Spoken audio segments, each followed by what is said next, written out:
أعوذ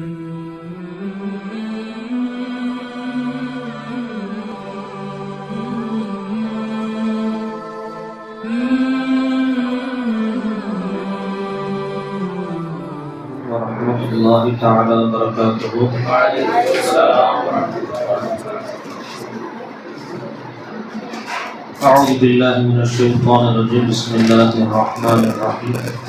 إن الله وملائكته يصلون على النبي يا أيها الذين آمنوا صلوا عليه وسلموا تسليما. اللهم صل على سيدنا محمد وعلى آل سيدنا محمد وبارك وسلم عليه. நம்ம எல்லாம் முஸ்லிமாகவும் முஃமினாகவும் அதிலும் குறிப்பாக கண்மணி நாயகம் ஸல்லல்லாஹு அலைஹி வஸல்லம் அவர்களுடைய உம்மத்திலே ஒரு அங்கத்தினராக நம்மை பெருக்கச் செய்தான். அல்லாஹ்வுக்கு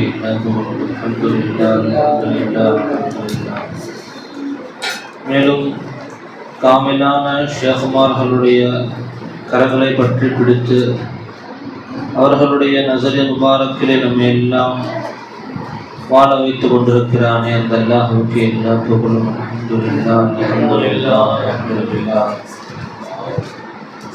லா இலாஹா இல்லல்லாஹ் முஹம்மதுர் ரசூலுல்லாஹி ஸல்லல்லாஹு அலைஹி வஸல்லம்.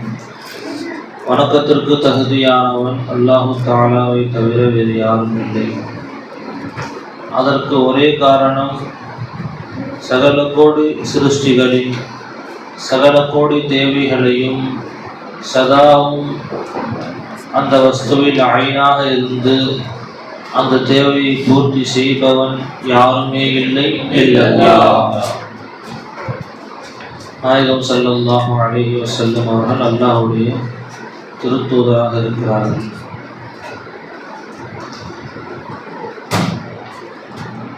அல்ஹம்துலில்லாஹ்.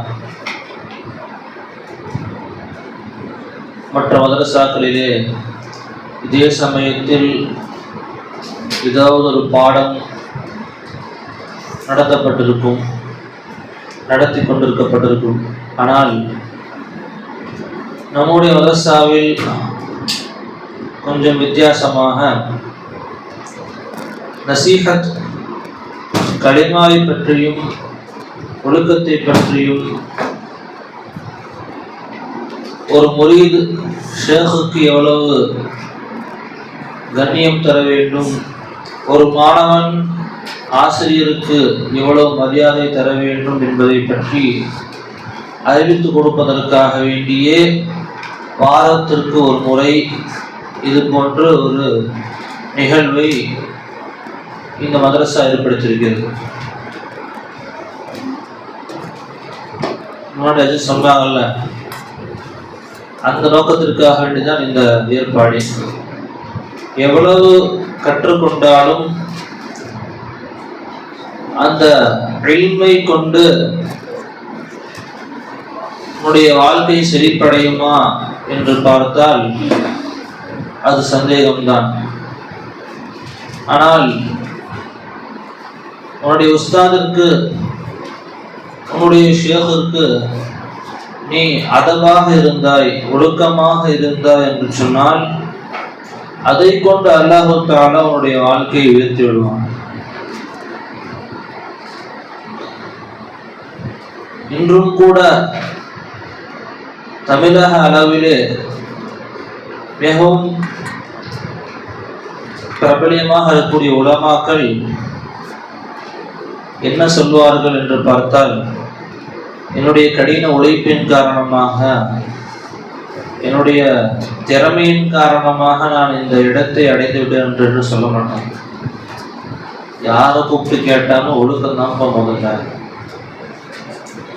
ஒழுக்கமாக இருங்க. நான் ஓதுற காலத்தில் உஸ்தாதுகிட்ட அவ்வளோ கிருமத் செஞ்சேன், அவ்வளோ பிரச்சனைகள் வந்தது, எதிலையும் நான் தலையிடவில்லை. உஸ்தாது ஒரு விஷயத்தை நம்மிடத்தில் சொல்லிவிட்டால் அதை நிறைவேற்றாமல் நான் ஓய மாட்டேன் என்று அவருடைய வாழ்க்கையை பற்றி நாம் பார்க்கும் பொழுது முதல்ல ஹிதுமத் இருந்துச்சு, உஸ்தாதுடைய அதபு இருந்துச்சு. அதுக்கு பிறகு அவங்க படிச்சாங்க, அல்லாஹ் தஆலா அவர்களுடைய கூலியை கொடுத்தான். அப்ப எந்த அளவிற்கு நாம் நம்முடைய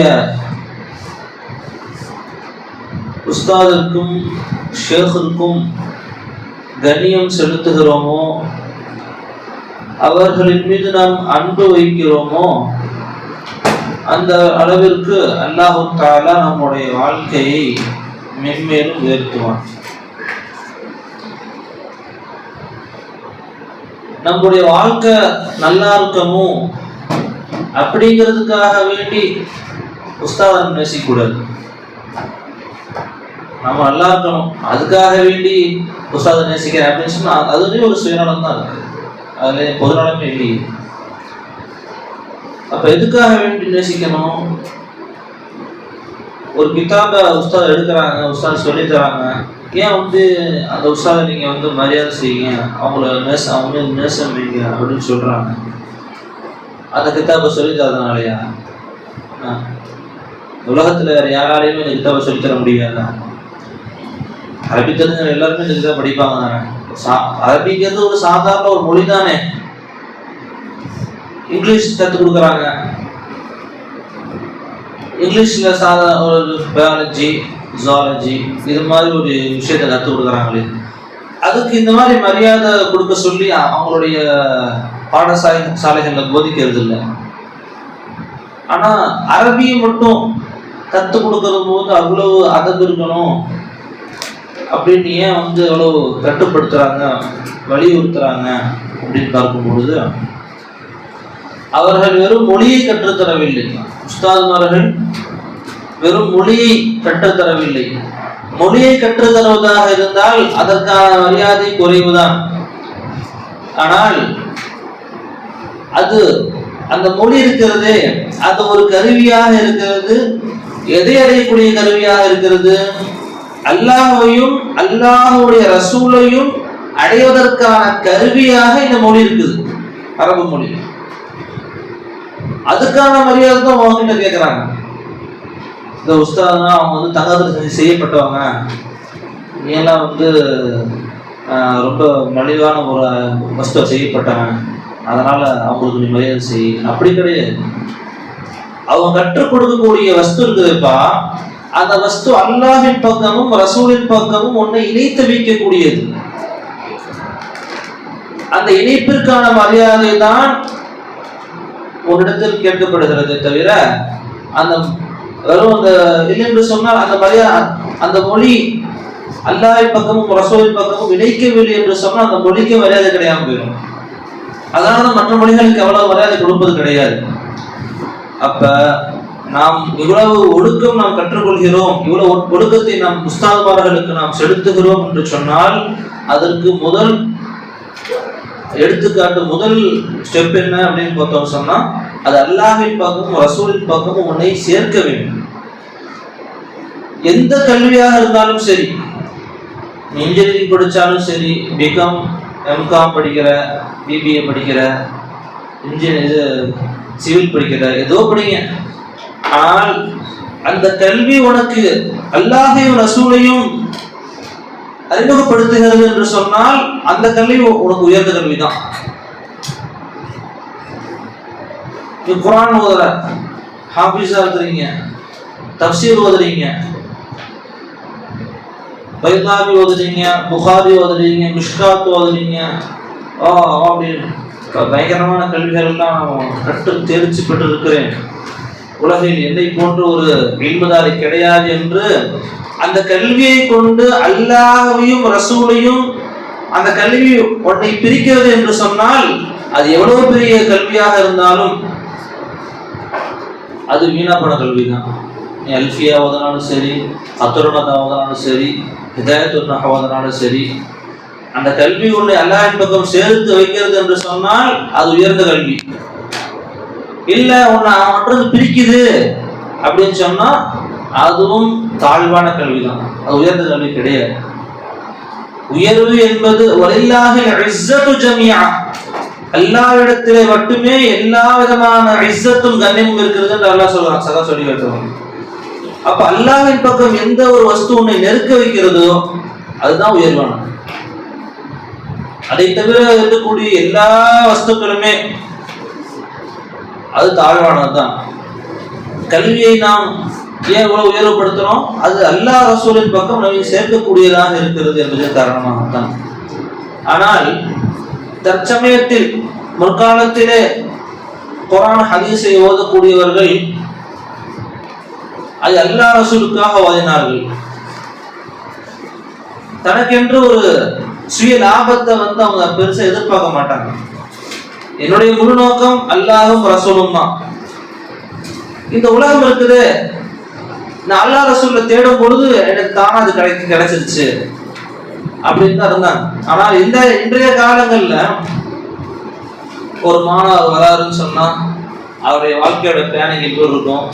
5 வருஷம் ஆளு, அடுத்து ஒரு 2 வருஷம் 3 வருஷம் ஆஃபீஸ் முடிச்சாச்சா, ஒரு நல்ல ஒரு பள்ளியில் செட்டில் ஆகணும், வெல் செட்டில். இப்போ இன்ஜினியரிங் முடித்தவங்களும் ஒரு நல்ல கம்பெனியில் ஜாப் தேடுறாங்க பார்த்தீங்களா, அது மாதிரி நல்ல ஒரு படிவாசல்ல அதுக்கு தகுந்த மாதிரி நம்மளுடைய திறமையை வளர்த்துக்கிட்டு நல்ல ஒரு படிவாசலில் உட்காந்துட்டோம் அப்படின்னு சொன்னால் நல்லா நம்ம செட்டில் ஆயிடலாம் அப்படின்ட்டு இதையும் ஒரு தொழில் கல்வியாகத்தான் பார்க்கிறார்கள். இன்றைய காலங்களிலே சூழ்நிலை அப்படி மாறி போச்சு, தொழில் கல்வியாக பார்க்கக்கூடிய சூழ்நிலை ஆகி போச்சு. இந்த புகாரியை ஓதுவதை கொண்டு நாயகம் ஸல்லல்லாஹு அலைஹி வஸல்லம் அவர்களுடைய ஹதீஸ் நான் பரப்புறேனே, மக்களுக்கு சொல்லணுமே, அதுக்காக வேண்டி படிக்கிறாங்களா புகாரி? தஃப்சீர் ஓதுறாங்களே, அல்லாஹ்வுடைய கலாமை இன்னும் இலகுவான முறையில் மக்களுக்கு எத்தி வைக்க வேண்டுமே, அதற்காக வேண்டி தஃப்சீர் ஓதுறாங்களா? இல்லை ஒரு ஃபார்மாலிட்டி. இது ஓதுனாதான் நான் எனக்கு காலேஜ் தான் பட்டம் கொடுப்பாங்க, அந்த பட்டத்தை வச்சு தான் ஒரு பள்ளியில் போய் இமாமாத்து செய்ய முடியும், அல்லது ஒரு மதரசா தரிசனம் நடத்த முடியும். அப்போ தான் எனக்கு ஒரு சம்பளம் கிடைக்கும், நான் பயான் பேச முடியும், பயானில் ஒரு லாபம் பார்க்கலாம், அந்த லாபத்தில் நான் கொஞ்சம் பணம் சேர்த்து வைக்கலாம். இறுதியாக பார்க்கும் பொழுது அது உலகத்தை தேடுவதாகத்தான் மாறிவிடுகிறது. மேக்சிமம் எல்லாருடைய அந்த மனோநிலையும் அது போன்று மாறிவிட்டது. எந்த அளவு என்று பார்க்கும் பொழுது, இன்ஜினியரிங் படித்தா இன்ஜினியரிங் சேர்த்துட்டா 4-5 வருஷம், ஒரு வருஷத்துக்கு சாதாரணமாக ஒரு இன்ஜினியரிங்க்கு 1 வருஷத்துக்கு 2 லட்சம் செலவாகுதுன்னா கூட 4 வருஷத்துக்கு 10 லட்சம் ஆகிப்போச்சு. இதில் வேற எக்ஸ்ட்ரா ஃபீஸு, எக்ஸ்ட்ரா கரிக்குலர் அதுக்கான செலவு அதெல்லாம் பார்த்தோம்னா ஒரு 15 லட்சம் 4 வருஷத்துக்கு ஆகுது அப்படின்னு சொன்னால், நீ மதரசா 5 வருஷம் ஓதிரு, நாங்கள் எது செலவு பண்ண தேவையில்லை, நீயே உனக்கான எல்லா செலவுகளையும் ஜமாத்தி பொறுப்பெடுத்துக்கும், மதரசா பொறுப்பெடுத்து அவங்களே செஞ்சு கொடுத்துருவாங்க. 5 வருஷம் விட்டு வெளியே வரும்போது 4 வருஷம் வெளியே வருவேன், ஏதோ பள்ளியில் ஒரு நல்ல சம்பளத்துக்கு சேர்ந்துக்கலாம் அப்படின்னு சொல்லி எல்லாமே வெறும் ஒரு உலக நோக்கத்திற்காக வேண்டி, உலக லாபத்திற்காக வேண்டி இந்த தீனுல் இஸ்லாத்துடைய மார்க்க சட்டங்களும் குர்ஆன் ஹதீஸுடைய ஞானங்களும் மாறிவிடக்கூடிய இந்த சூழ்நிலையில் நமக்கு அல்லாஹ் தஆலா கொடுத்திருக்கக்கூடிய ஒரு மிகப்பெரிய ஒரு நிஅமத் என்னன்னு சொன்னால், நம்மை அல்லாஹ் தஆலா இந்த மதரசாவிலே சேர்த்திருக்கிறான். இது சாதாரண ஒரு நிஅமத் கிடையாது.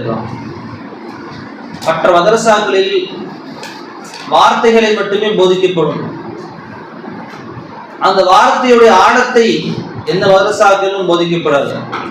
சஹாபாக்கள் எந்த இஷ்குல இருந்தாங்க, அவுலியாக்கள் எந்த இஷ்குல வாழ்ந்தாங்க, அவங்கள மாதிரி நம்மளால வாழ முடியுமா அப்படிங்கிற ஒரு ஏக்கம் இருந்துச்சு.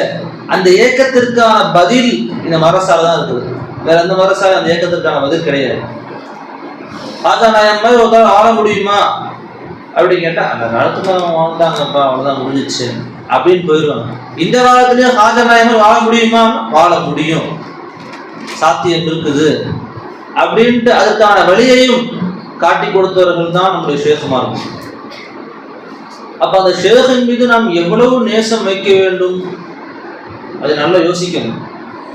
மற்ற மதரசாக்கள் எல்லாம் இது மாதிரி கிடையாது.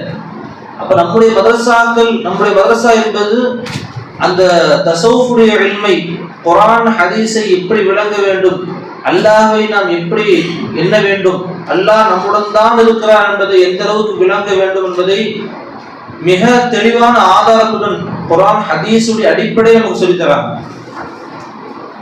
அப்ப அந்த ஷேகுமார்கள் நாம் எப்படி நேசிக்கணும், அந்த ஷேகுக்கு நாம் எப்படி கண்ணியம் செலுத்த வேண்டும், நம் உயிரை விட அதிகமாக கண்ணியம் செலுத்தணும். புது பசங்க நிறைய பேர் நம்ம பார்க்குறோம், ஏதோ ஏனோ தானோன்ட்டு உஸ்தாத்மார்கள்ட்டையும் சரி ஷேகுமார்கள்ட்ட ஒரு அதவு இல்லாமல் இருக்கிறாங்க. அப்போ தன்னுடைய நடவடிக்கைகளை, அவங்களுடைய ஆக்டிவிட்டிஸ் என்ன பண்ணணும், கொஞ்சம் கொஞ்சமாக மாற்றிக்கணும். ஏனென்றால் அவங்க அவர்களும் சாதாரணமான மனிதர்கள் தான். ஆனால் உனக்கு அவர்கள் தான் நல்ல ரசூலை காட்டித்தரக்கூடிய பாதையா இருக்கிறாங்க. அவர்கள் காட்டித்தரக்கூடிய பாதையில் தான் என்ன பண்ற, அல்லாஹ் ரசூலை அடையிற. அப்படிங்கிற பொழுது அந்த பாதைக்கு நீ கனியம் செலுத்த வேண்டும். அது உன் கடமை. நீ எந்த அளவிற்கு அல்லாஹ் ரசூலுடைய பாதையில் செல்லும் பொழுது அவர்களுக்கு கண்ணியம் செலுத்துகிறாயோ அந்த அளவுக்கு நீ அல்லாஹ் ரசூலையும் நடந்து கொள்வாய். அப்ப நாம் அவர்களுக்கு அவ்வளவு இஷ்கு வைக்க வேண்டும், நேசம் மிகவும் அதிகமாக வைக்க வேண்டும். எந்த அளவு என்று சொன்னால் சக்கரூபேன சொல்லி காட்டினாங்க. அல்லாஹ் தஆலா எல்லா நபிமார்களுக்கு, நம்ம முஹம்மது ஸல்லல்லாஹு அலைஹி வஸல்லம் அவர்களுக்கு முன்பு நிறைய நபிமார்கள் அல்லாஹ் தஆலா அனுப்பினான். எல்லா நபிமார்களுக்கும் அல்லாஹ் தஆலா சோதனை கொடுத்தான். நபிமார்களை எந்த ஒரு உம்மத்து கேவலப்படுத்தியதோ கஷ்டப்படுத்தியதோ அந்த நபர்களை அல்லாஹ் தஆலா சும்மா விடவே இல்லை, அழிச்சிட்டான் அல்லாஹ் தஆலா. சும்மா யாரும் இல்லை. ஆனா ஒரே ஒரு நபி, அந்த நபிய சில பேர்கள் கஷ்டப்படுத்தினாங்க. ஆனா அல்லாஹ் தஆலா அவர்களுடைய வாழ்க்கையை செழிப்பு தான் ஆக்கணும். கஷ்டமான வாழ்க்கைய சில காலங்களை வச்சிருந்து மீண்டும் என்ன ஆயிடுச்சுன்னு சொன்னா, அந்த நபியை கஷ்டப்படுத்தியவர்கள், அந்த நபர்கள் இருக்கிறாங்கல்ல, அவரோட அல்லாஹ் நல்ல வாழ்க்கையை கொடுத்துட்டான். யார் அந்த கூட்டம் என்று பார்க்கும் பொழுது, யூசுப் அலைஹிஸ்ஸலாத்து வஸ்ஸலாம். அவங்க சின்ன வயசுல அழகா இருந்தாங்க. அவங்க அத்தாவுக்கு மிகவும் ஒரு அன்பான ஒரு பிள்ளையாக, யூசுப் அலைஹிஸ்ஸலாத்துக்கும் முன்னாடியே ஒரு 10 அண்ணனுங்க இருந்தாங்க. ஆனா அவர்கள் எல்லாத்தையும் விடவும் யூசுப் அலைஹிஸ்ஸலாம் அவர்களை மிகவும் நேசிக்கக்கூடியவர்களாக அவங்க தந்தை இருந்தாங்க. யாரு? யாக்கூப் அலைஹிஸ்ஸலாம். ரொம்ப நேசிச்சாங்க. அது பொறாமையா இருந்துச்சு. யாருக்கு பொறாமை சொல்ற ஆசை தான் செய்யும். ஏன்னா நம்ம 10 பேர் இருக்கிறோம், 11ஆவதா இருக்கிற ஒரு ஆளை எப்படி நேசிக்கிறாங்களே அப்படின்னா 10 பேருக்கு பிள்ளைங்களுக்கு ஏற்கிறது தான் செய்யும். இருந்தாலும் யாக்கூப் அலைஹிஸ்ஸலாம் ரொம்ப நேசிச்சாங்க யூசுப் அலைஹிஸ்ஸலாத்தை. அதனால அதன் காரணமா யூசுப் அலைஹிஸ்ஸலாத்தை ஏதாவது செய்யணுமே சொல்லி அந்த 10 சகோதரர்களும் ஒரு மீட்டிங் போடுறாங்க. அல்லாஹ் சொல்றான் குர்ஆன்ல, உக்துலு யூசுஃப, யூசுப் அலைஹிஸ்ஸலாத்தை நம்ம என்ன பண்ணிடலாம், கொலை செஞ்சிடலாம். அல்லது அவுத்ரஹூஹு அர்தை, அல்லது வேற ஏதாவது ஊர்ல தூக்கி போட்டுறலாம். இங்க கண்காணாத இடத்துல என்ன பண்ணலாம், தூக்கி போட்டு வந்துடலாம். யஹுல்லக்கும் வஜ்ஹு அபீக்கும் வதகூனு மின் பஅதிஹி கௌமன் சாலிஹீன். எதுக்காக பண்ணணும், எதுக்காக அவர் கொலை செய்யணும், அல்லது வேற ஊருக்கு போய் ஏதாவது தூக்கி போட்டு கண்காணாத இடத்துல தூக்கி போட்டு வந்துடலாம் அப்படின்னு சொல்றாங்களே, எதுக்காக அப்படி செய்யணும் அப்படின்னு கேட்டா, அவர்களுடைய தந்தையின் முகத்திலே இந்த 10 பேரும் சாலிஹீன்களாக தெரிய வேண்டும் என்பதற்காக வேண்டி. அதுக்கப்புறம் அத்தா நம்ம தான் நேசிப்பாங்க. அதுக்கப்புறம் அந்த 10 பேர் நினைக்கிறாங்க யூசுப் அலைஹிஸ்ஸலாம் இருக்கிறதுனால தான் நம்ம எல்லாத்துடைய நேசத்தை விடவும் அவரோட நேசம் மிகச்சிருக்குது. அவங்க இல்லாம போயிட்டாங்கன்னு சொன்னா அத்தா இப்ப நம்ம நேசிக்க ஆரம்பிச்சிருவாங்கல்ல. அதனால என்ன பண்ணலாம், அவங்கள நம்ம தூக்கி போட்டுடலாம் அப்படின்னு முடிவு பண்றாங்க. யாரு? சகோதரர்கள். இப்ப யூசுப் அலைஹிஸ்ஸலாத்து வஸ்ஸலாம் அவர்களுடைய சகோதரர்கள் எல்லாரும் அவங்க அத்தாவுக்கு வெறும் பிள்ளைங்க மட்டும் கிடையாது. அவங்க சகோதரர்கள், அந்த பிள்ளைகள் அனைவருமே முரீதீன்களாக இருக்கிறாங்க. யாருக்கு? யாக்கூப் அலைஹிஸ்ஸலாத்துக்கு. யாக்கூப் அலைஹிஸ்ஸலாம் ஷேக். யாருக்குப்பா ஷேக்? அந்த 11-12 பிள்ளைகள் இருக்காங்க. புன்யாமினோட சேர்த்து 12 பிள்ளைங்க. அந்த 12 பிள்ளைகளுக்கும் யாக்கூப் அலைஹிஸ்ஸலாம் ஷேக்கா இருக்கிறாங்க. அப்ப தன்னுடைய ஷேக் மற்றவர் மீது அன்பு வைப்பதை விட என்னின் மீது அதிகமாக அன்பு வைக்க வேண்டும் என்பதற்காக வேண்டி இது போன்ற ஒரு செயலை செய்யணும்னு அந்த 10 சகோதரர்களும் விரும்புறாங்க. கொலை செய்யணும்னு ஆசைப்பட்டாங்க. ஆனால் அல்லாஹ் தஆலா அதுக்கான வழி ஏற்படுத்தி கொடுக்கல. கிணத்துல போட்டு வந்துட்டாங்க. ஆனா கிணத்துல போட்டது யார? அவங்க சாதாரண ஆளா? இந்த 10 நபர்களும் சாதாரண நபர்கள் தான். ஆனால் கிணத்துல போடப்பட்டவர் யாரு? ஒரு நபி. ஒரு நபியை இந்த அளவுக்கு ஒரு இழிவுபடுத்தியிருக்கிறார், கஷ்டப்படுத்தியிருக்கிறார் என்று சொன்னால் அந்த 10 நபர்களுக்கும் அல்லாஹ்வின் புறத்திலிருந்து தண்டனை வந்திருக்கணும் தானே. வராததுக்கான காரணம் என்ன? அவங்க நோக்கம் தன்னுடைய ஷேக் எடுத்து நல்ல பேர் வாங்கணும் அப்படிங்கிறது தான். தன்னுடைய சுயலாபத்துக்கு அவங்க செய்யல. தன்னுடைய சுயலாபத்திற்காக வேண்டி அவங்க அந்த 10 சகோதரர்களும் அந்த காரியத்தை செய்யல.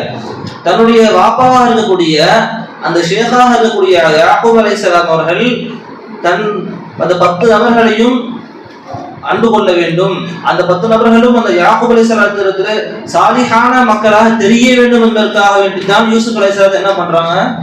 கிணத்துல போடுறாங்க. யூசுப் அலைஹிஸ்ஸலாம் கிணத்துல வெளியே வந்துட்டாங்க. அப்புறம் அரசாயிட்டாங்க. அவங்க சகோதரர்கள் எல்லாத்தரும் பஞ்சத்தில் வச்சிருந்தாங்க. யூசுப் அலைஹிஸ்ஸலாத்தை தண்டிச்சதுக்காக வேண்டி எல்லாத்தரும் அவங்க பஞ்சத்தில் வச்சிருந்தாங்க. ஆனா அதற்கு பிறகு யூசுப் அலைஹிஸ்ஸலாத்து அவர்களையும் சகோதரர்களையும் ஒன்று சேர்த்து அந்த அரசாட்சி கீழேயே எல்லாத்தையும் ஒன்னா வாழ வச்சிடலாம். அப்ப கடைசியில் அவன் நிம்மதியான வாழ்க்கையை கொடுத்தான் அல்லாஹ் தஆலா. அப்ப ஏன் ஒரு நபியை துஷ்பிரயோகம் செய்தவனுக்கு, நபிக்கு ஒரு துன்பம் அளித்தவனுக்கு ஏன் அல்லாஹ் தஆலா கஷ்டத்தை கொடுக்கல அப்படின்னு பார்க்கும் பொழுது, ஏன் அவர் மிகப்பெரிய அதாபை கொடுக்கலன்னு பார்க்கும் பொழுது காரணம் என்ன? தன்னுடைய தந்தையாக இருக்கக்கூடிய ஷேக் இருக்காங்களே, அந்த ஷேகுக்கு நல்ல பிள்ளைகளாக தாங்கள் தெரிய வேண்டும் என்பதற்காக வேண்டித்தான் அப்படி செஞ்சாங்க.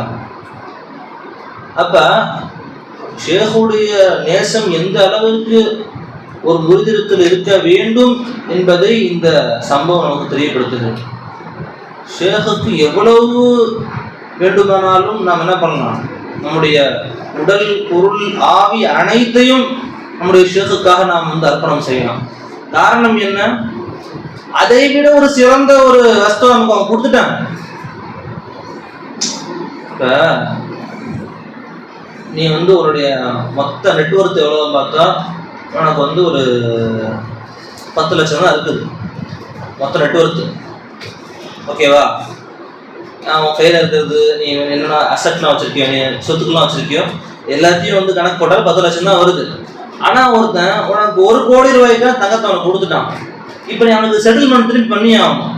அவன் தானே 1 கோடி ரூபாய்க்கு தங்கத்தை நீ வாங்கிட்டப்பா. கோல்டு டீலர் கிட்ட என்ன பண்ணிட்ட, 1 கோடி ரூபாய்க்கு தங்க பிஸ்கட் நீ வாங்கிட்ட. ஆனால் இப்போ உன் கையில் எவ்வளோ தான் இருக்குது? 10 லட்சம் தான் இருக்குது. 10 லட்சம் தாங்க இருக்குது. அது வாங்கி நீ கன்சியூம் பண்ணி யூஸ் பண்ணி முடிச்சுட்டாங்க அந்த 1 கோடி ரூபாய்க்கு தங்கத்தை. ஓகேவா? இப்போ உன் கையில் 10 லட்சம் தான் இருக்குது. அடுத்து என்ன தான் பண்ண முடியும்? இதுக்கு மேலே என்ன செய்யும்?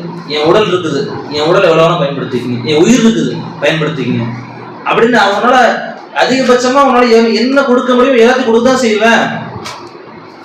இப்படிலாம் வேலை வாங்கக்கூடாது அது சொல்ல முடியும் உன்னால? இல்லைங்க, நான் வாங்கிட்டேன், அவன்கிட்ட நிறைய வாங்கிட்டேன், எனக்கு கொடுக்க முடியல, அதனால என்னால் இறுதிபட்சமாக என்னால் என்ன கொடுக்க முடியுமோ அதை நான் கொடுத்து அவங்களுக்கு அந்த கடனை அடைக்கணுங்க அப்படின்னு சொல்லி எவ்வளவு நாள் உடலுக்கு செய்ய முடியும் அவனை செய்வே இல்லையா? இப்ப உன்னோட சேகரத்திலிருந்து நீ ஒரு பொருளை வாங்கிட்டப்பா, அது எப்படிப்பட்ட பொருள்? உன் வாழ்க்கை முழுக்க அவனுக்கு நீ அடிமையா இருந்தாலும் அந்த பொருளுக்கான சமமான ஒரு பங்கு அவனை கொடுக்க முடியாது. அந்த மாதிரி ஒரு பொருள் நீ வாங்கி வச்சிருக்கிற, வாங்கி யூஸ் பண்ணிட்ட. நீ என்ன பொருள் அது? என்ன பொருள்பா? என்னது? பிளாட்டினமா? கலிமா என்ற ஒரு வஸ்துவை நீ வாங்கி வச்சிருக்கிற. அல்லாஹ் ரசூல் ரசூல் இஷ்குல்லா நீ வாங்கி வச்சிருக்கிற. உள்ள அந்த பொருளுக்கான மதிப்பு இந்த உலகத்தையே நீ அவங்கள்ட்ட ஒப்படைச்சாலும் அது சமமாகாது. அப்படிப்பட்ட பொருள் நீ வாங்கி யூஸ் பண்ணிட்ட, கன்சியூம் பண்ணிட்ட. அவங்களுக்காக நீ உடலையும் கொடுக்கலாம், உன் பொருட்களையும் கொடுக்கலாம், உன் உயிரையும் கொடுக்கலாம். அந்த அளவிற்கு தகுதியானவர் தான் ஷேக் உமர். சஹாபாக்கள் நாயகம் ஸல்லல்லாஹு அலைஹி வஸல்லம் இடத்துல அப்படிதான் இருந்தாங்க. சக்கர வேணா சொல்லி காமிச்சாங்க. எல்லா உம்மத்திற்கும் நன்மார்களுக்கு அல்லாஹ் தஆலா என்ன பண்ணா, எதிரி அமிச்சான், எதிரிகளை அனுப்பிச்சு விடணும். ஈமான் கொள்ளல அப்படின்னு சொன்னா கடைசியா நபிமார்களா போய் போர் செஞ்சு அவங்கள வந்து அவரை தோக்கடிச்சு அவங்கள முஸ்லீம் ஆக்குங்க அப்படின்னு வந்து இந்த நபிமார்களுக்கு உலகத்தில் வந்து கட்டளை போடவே இல்லை. அப்படி யாராவது இருக்காங்க? அப்போ முந்தைய நபிமார்களில் வந்து போர் செஞ்சு அந்த எதிரில் இருக்கக்கூடிய எதிரிகளை வீழ்த்தி அவங்கள வந்து முஸ்லீம் ஆக்குங்க, அந்த நாட்டை முஸ்லீம் ஆக்குங்க, அவங்கள வீழ்த்துங்கன்னு சொல்லி ஏதாவது நபிமார்கள் நீங்கள் வரலாறு கேள்விப்பட்டிருக்கீங்களா? கிடையாது. நபிமார்கள் வருவாங்க, அந்த உம்மத்துக்கு வந்து கலிமாவை சொல்லி தருவாங்க, ஏத்துக்கிட்டவன் தப்பிச்சான், ஏத்துக்கலையா மொத்தமா அடிச்சிருவான் அல்லாஹ் தஆலா. ஃபஅம்மா சமூது ஃபஹுலிகு பித்தாகியா, அல்லாஹ் தஆலா வந்து சர்சரின் ஆத்தியா, கடுமையான சத்தத்தை கொண்டு அல்லாஹ் தஆலா சமூது கொடுத்து அழிச்சான். அது கொடுத்த சஹரஹா அலைஹிம் சபஅ லயாலி வ ஸமானியத அய்யாம், 7 இரவுகள் 8 பகல்கள் காற்றை அல்லாஹ் தஆலா அனுப்பினான். மொத்த அந்த ஊரையும் சின்ன பின்னமா அழிச்சு அல்லாஹ் தஆலா என்ன பண்ணான்? ஒருத்தன் கூட அதுல ஊர்ல சாதாரண ஆள் கிடையாது. எப்படிப்பட்டவன்? தன்னுடைய நகங்களாலேயே மலையை குடையும். நெகத்தை வச்சு என்ன பண்ணுவான்? பெரும் பெரும் மலைகளை உடைத்து அந்த மலைக்குள்ள வாழக்கூடியவர்கள், அவ்வளவு பலமானவர்கள். காத்தை வைத்து அல்லாஹ் தஆலா அழித்து முடித்தான் எல்லாத்தையும். சத்தத்தை வைத்து உள்ள அந்த இதயத்தை வெடிக்க வச்சு அல்லாஹ் தஆலா என்ன பண்ணான்? எல்லாத்தையும் அழிச்சு முடிச்சிட்டான். அவ்வளவு நாசகாரமாக அல்லாஹ் தஆலா எல்லாத்தையுமே வந்து கொண்டொழித்தான். எல்லாத்தையும் நபிமார்கள் எதிர்த்தனால, யார் எதிர்த்ததுனால? ஹூத் அலைஹிஸ்ஸலாம் எதிர்த்ததுனால அந்த மாதிரி அல்லாஹ் தஆலா அழிச்சு முடிச்சான். ஆனா நம்முடைய நபி முஹம்மது ஸல்லல்லாஹு அலைஹி வஸல்லம் அவர்களுக்கு அந்த காஃபிர்கள் முஷ்ரிக்கீன்கள் எவ்வளவு கஷ்டத்தை கொடுத்தாங்க. அல்லாஹ் தஆலா என்ன பண்ணவே இல்லை. அப்படி நபியே நீங்க என்ன பண்ணுங்க, மக்கள் எல்லாம் கூட்டிட்டு மக்கா விட்டு மதீனா போயிட்டீங்கல்ல, மொத்த மக்காவை பாருங்க ஃபுல்லா அடிச்சு நொறுக்கிறேன் அப்படின்னு அல்லாஹ் அப்படி சொன்னானா? நல்லதான் வாழ வச்சுட்டு இருந்தாங்கல்ல. கடைசி அல்லாஹ் தஆலா போருக்கான ஒரு ஆயத்தை அல்லாஹ் இருக்கிறான். போர் செய்து பத்ர் போர், உஹது போர், போர் செய்துதான் என்ன பண்ணாங்க? அந்த முஷ்ரிக்கீன்கள் அல்லாஹ் தஆலா வெற்றி கொடுத்தாங்க முஸ்லிம்களுக்கு. அல்லாஹ் தஆலா பெரிய பெரிய அதாப என்ன பண்ணல, அந்த காஃபிர்கள் மீது இறக்கவே இல்லை. காரணம் என்ன அப்படின்னு வந்து சர்க்கார் பேன்ல கேட்டாங்க. யாரும் சொல்ல பதில் சொல்லணும். சர்க்கார் சொல்லி காமிச்சாங்க. காரணம் என்ன தெரியுமாப்பா? அல்லாஹ் தஆலா ஒரு கால் அந்த முஷ்ரிக்கீன்களுக்கு அதாபை இறக்கி அவர்களை கொலை செய்திருந்தார் என்று சொன்னால், பனு நுதைர் அந்த மாதிரி யஹூதிகளா இருந்தாங்கல்ல, அவங்க எல்லாத்தையுமே அதாபி இறக்கி ஒரு கால் அல்லாஹ் தஆலா அழித்து ஒழித்திருந்தார் என்று சொன்னால், உனக்கு அபூபக்கர் ரலியல்லாஹு தஆலா யாரும் தெரியாம போயிருந்தது. உனக்கு அபூபக்கர் ரலியல்லாஹு யாரும் தெரியாம போயிருந்திருக்கும். உமர் ரலியல்லாஹு யாரும் தெரியாமலே போயிருந்திருக்கும். உஸ்மான் ரலியல்லாஹு தஆலா அன்ஹு அவர்களுடைய அந்த நேசம் உனக்கு தெரியாம போயிருந்திருக்கும்.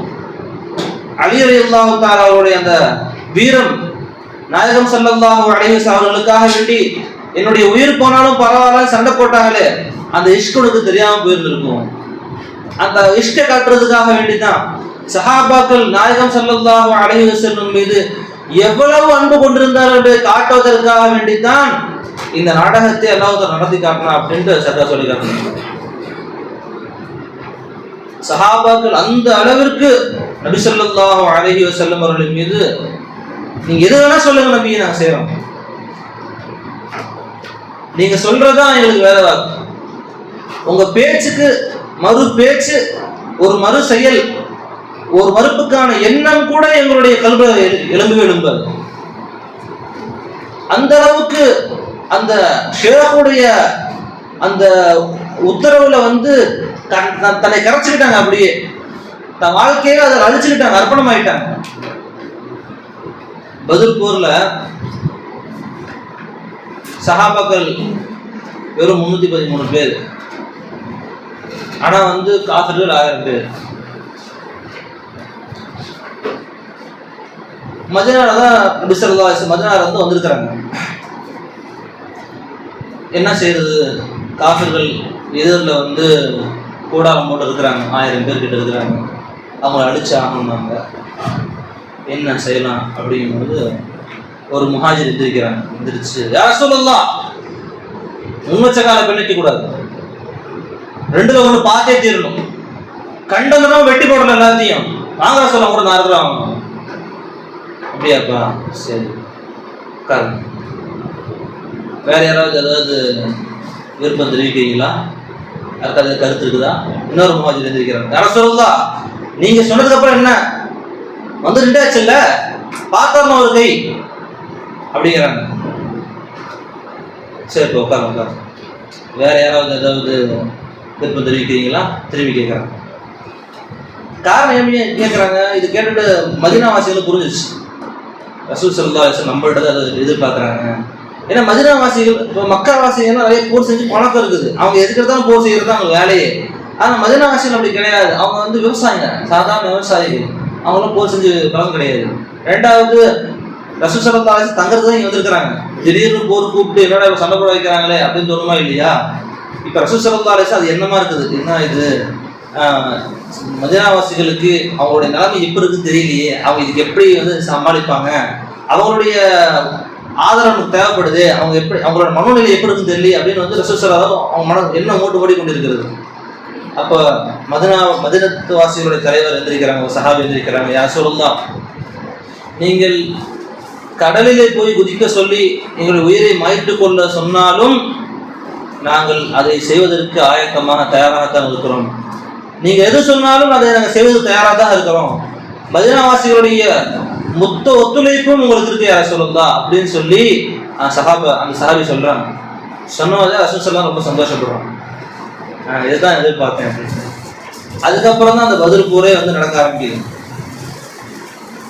அப்ப ரசூல் ஸல்லல்லாஹு அலைஹி வஸல்லம் என்ன நினைக்கிறாங்க, அவங்களுடைய ஒரு முக பாவனை மாறும் பொழுது சஹாபாக்கள் எந்த அளவுக்கு, ஏன் இந்த முக பாவனை மாறுது, இப்படி ஏன் ரசூல் ஸல்லல்லாஹு அலைஹி வஸல்லம் கண்ணு ஏன் சவக்குதுன்னு சொன்னா என்ன நடக்க போகுது, எதனால இப்படி மாறுறாங்க, இப்போ ஏதோ கோபம் இருக்குது அப்படின்ட்டு ஒரு சின்ன ஒரு மாறுதலையும், நாயகத்துடைய முகம் மாறுதல், அவருடைய உடல் பாவனை, அது போன்ற ஒவ்வொரு அசைவுகளையும் சஹாபாக்கள் கவனித்து அதற்கான வெளிப்பாடுகளை சஹாபாக்கள் வெளிப்படுத்தினார்கள். அப்ப அந்த அளவுக்கு நாயகத்தை மும்மரமா கவனிச்சாங்க, அந்த அளவு நேசம் கொண்டார்கள் சஹாபாக்கள். அதனால அவங்க சஹாபியா மாறினாங்க. ரலியல்லாஹு அன்ஹும் வரது அன்ஹு சொல்லி காமிச்சாங்க. நபி ஸல்லல்லாஹு அலைஹி வஸல்லம் ஒரு நேரம் எப்படி சொன்னாங்க, இந்த உலகத்திலேயே என்னை போன்ற ஒரு நபி இதுக்கு முன்னும் அனுப்பப்படலை, என்னை போன்ற ஒரு நபி இதுக்கு முன்னும் அனுப்பப்படவே இல்லை. நான் தான் எது நபி, ஹாத்தம நபியா இருக்கிறேன், எல்லா நபிமார்களை விட நான் தான் சிறப்புடையவனா இருக்கிறேன். அதே போல இந்த உலகத்தில் எனக்கு கிடைத்த உம்மத்தை போல, எனக்கு கிடைத்த சஹாபாக்களை போல வேற எந்த நபிமார்களுக்கும் கிடைக்கவில்லை. அவ்வளவு நபிகள் நாயகம் ஸல்லல்லாஹு அலைஹி வஸல்லம் அவர்களுக்காக வேண்டி தன்னுடைய உடல், பொருள், ஆவி அனைத்தையும் ஒப்படைக்கக்கூடிய சஹாபாக்கள் இருந்தாங்க. எல்லா நிலைமைகளிலும் சரி. இது எதை காட்டுது அப்படின்னு பார்க்கும் பொழுது, ஒரு ஷேഖும் முரீதும் எந்த அளவுக்கு அவருடைய தொடர்பு இருக்க வேண்டும் என்பதை காட்டுகிறது. ஒரு ஷேഖுக்கு ஒரு முரீது எந்த அளவுக்கு தொடர்பு இருக்கணும் காட்டுகிறது.